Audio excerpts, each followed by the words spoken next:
ரொம்ப பசியோட இருக்கிற ஒரு ஏழ்மையான சிறுவன் பக்கத்துல பலூன் விற்கிற ஒருத்தர் கிட்ட போயிட்டு, ஐயா எனக்கு ரொம்ப பசிக்குது, ஏதாவது காசு இருந்தா தாங்கலாம் அப்படின்னு ரொம்ப பாவமா கேக்குறான். அதுக்கு அவரும், இவனுக்கு நம்ம காசு கொடுக்கறதால நமக்கு அப்படி என்ன லாபம் இருக்குன்னு யோசிச்சு, இவனை பாக்குறதுக்கும் ரொம்ப பாவமா தான் இருக்கு அப்படின்னு சொல்லி அவனோட கையில சில பலூன்களை கொடுக்கறாரு.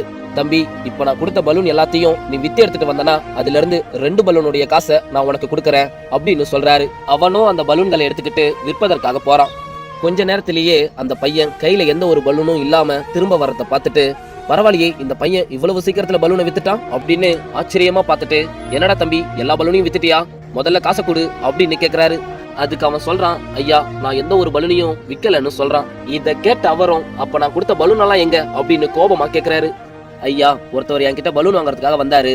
அவர் கேட்கும் பொழுது சீக்கிரமா வெடிக்காத பலூனா பார்த்து தாப்பா அப்படின்னு கேட்டாரு.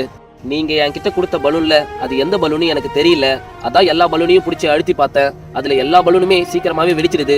அதனால அவர்கிட்ட ஐயா நீங்க கேட்ட பலூன் என்கிட்ட இல்லைன்னு சொல்லிட்டேன் அப்படின்னு அவன் சொன்னதும் அந்த பலூன் கொடுத்தவர் தலையை தொங்க போட்டு, உன்னை குத்தம் சொல்லி இதுல ஒரு பிரயோஜனமும் இல்ல, உதவின்னு கேட்டு வந்த உன்னை நான் யூஸ் பண்ணிக்கணும்னு நினைச்சேன் பாத்தியா, எனக்கு இன்னும் தான் வேணும் அப்படின்னு சொல்லி புலம்பிக்கிட்டே போறாரு.